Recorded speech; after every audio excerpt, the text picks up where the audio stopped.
Assalamualaikum warahmatullahi wabarakatuh. Perkenalkan nama saya Sakia Nurul Hafizah. Assalamualaikum warahmatullahi wabarakatuh. Perkenalkan nama saya Syakira Yendriana Ila. Assalamualaikum warahmatullahi wabarakatuh. Perkenalkan nama saya Fauzan Hafiza Ahmad.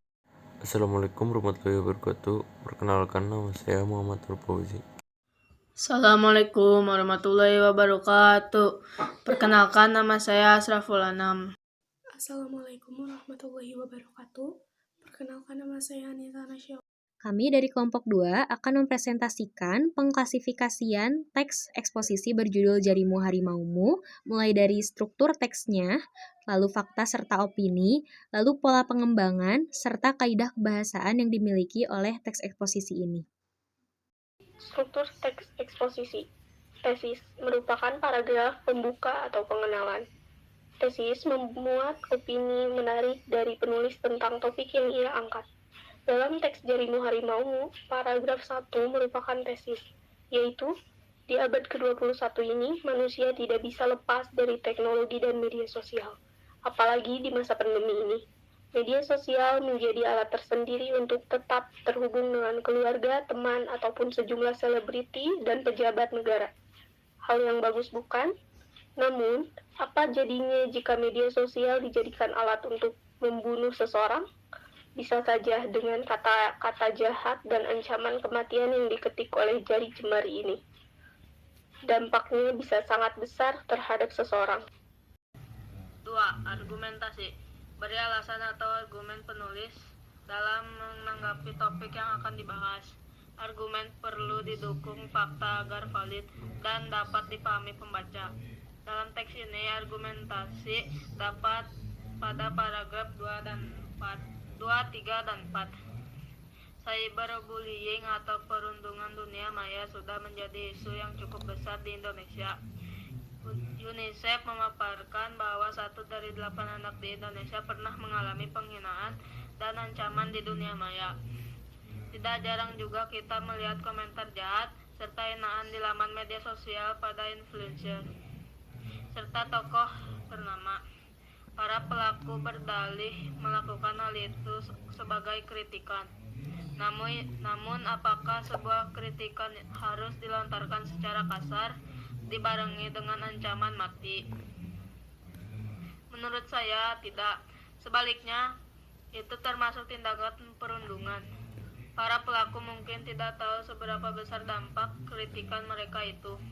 Nyatanya, efek yang ditimbulkan dari cyberbullying justru lebih berat dari bullying karena meninggalkan jejak digital seperti foto, video, dan tulisan yang akan terus mengguncang psikologis korban. Jangan lupa fakta bahwa semua aksi perundungan ini bisa dilakukan kapan saja dan di mana saja. Bahkan pelakunya bisa saja menyamarkan identitasnya. Seorang psikolog klinis, Rosdiana Setyaningrum, menyatakan bahwa tindakan cyberbully akan lebih sulit ditangani karena sulit mengetahui pelakunya dan si pelaku bisa mudah melarikan diri. Yang ketiga, penegasan ulang. Berisi tentang penegasan kembali dari pernyataan sebelumnya, bisa memuat kesimpulan, saran, ataupun rekomendasi. Dalam teks ini, paragraf terakhir merupakan penegasan ulang yang memuat saran. Alangkah baiknya kita berpikir dahulu sebelum melakukan sesuatu, termasuk bermedia sosial. Ibarat pisau dapur, media sosial punya manfaat banyak, namun dapat digunakan untuk hal buruk.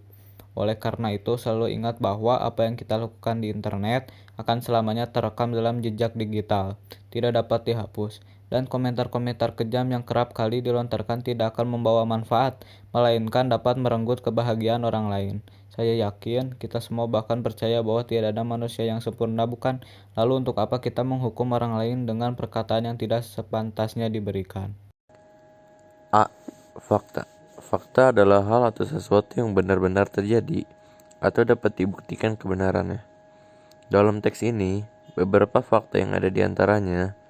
Yang pertama, UNICEF memaparkan bahwa 1 dari 8 anak di Indonesia pernah mengalami penghinaan dan ancaman di dunia maya. Yang kedua, ada seorang yang bernama Kimura yang masih berusia 22 tahun ditemukan meninggal dunia di rumahnya setelah ia dilaporkan menjadi korban cyberbullying alias perisakan di internet. Yang ketiga, seorang psikologis klinis, Rosdiana Setyaningrum, menyatakan bahwa tindakan cyberbullying akan lebih sulit ditangani karena sulit mengetahui pelakunya dan si pelaku bisa mudah melarikan diri. B. Opini adalah suatu pandangan atau pendapat pribadi seseorang untuk menjelaskan suatu peristiwa atau hal tertentu, baik yang belum terjadi maupun yang telah terjadi. Di dalam teks ini, yang termasuk opini diantaranya 1.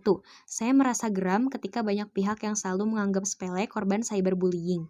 2. Alangkah baiknya kita berpikir dahulu sebelum melakukan sesuatu, termasuk bermedia sosial. 3. Dan komentar-komentar kejam yang kerap kali dilontarkan tidak akan membawa manfaat, melainkan dapat merenggut kebahagiaan orang lain. Kerangka teks eksposisi. Pola pengembangan. 1. Pola definisi. Cyberbullying ialah bullying atau perundungan dunia maya dengan menggunakan teknologi digital. 2. Pola klasifikasi.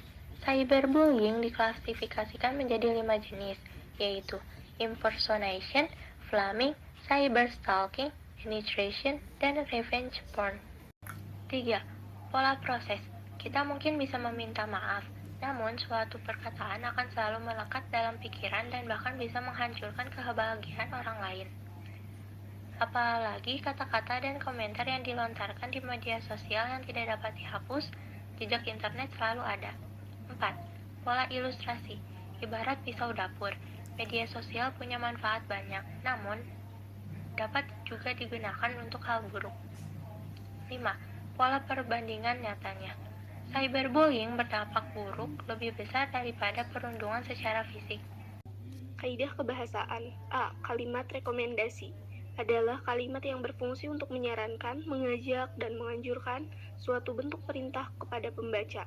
Biasanya terdapat dalam paragraf penegasan ulang. Contoh dalam teks ini yaitu, alangkah baiknya kita berpikir dahulu sebelum melakukan sesuatu, termasuk bermedia sosial. B. Konjungsi sebab akibat adalah kata hubung yang menghubungkan antar klausa atau kalimat dengan adanya hubungan sebab akibat. Contoh dalam teks ini yaitu 1. Oleh karena itu, selalu ingat bahwa apa yang kita lakukan di internet akan selamanya terekam dalam jejak digital, tidak dapat dihapus. 2. Efek yang ditimbulkan dari cyberbullying justru lebih berat dari bullying, karena meninggalkan jejak digital seperti foto, video, dan tulisan yang akan terus mengguncang psikologis korban. C. Konjungsi bahwa adalah sebuah kata penghubung yang digunakan untuk menjelaskan sesuatu. Contoh dalam teks ini diantaranya 1. UNICEF memaparkan bahwa 1 dari 8 anak di Indonesia pernah mengalami penghinaan dan ancaman di dunia maya.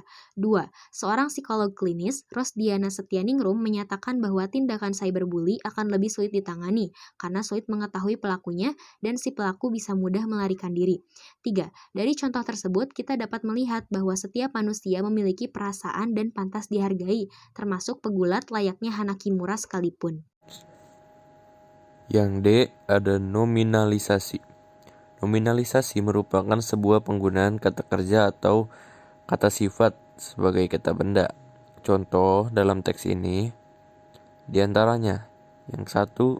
Tindakan berasal dari kata tindak yang berarti kata kerja. Kedua, kritikan berasal dari kata kritik yang berarti kata kerja. Yang ketiga, tulisan berasal dari kata tulis yang berarti kata kerja. 4.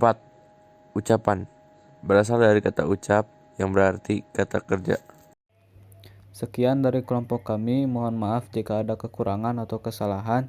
Terima kasih. Wassalamualaikum warahmatullahi wabarakatuh.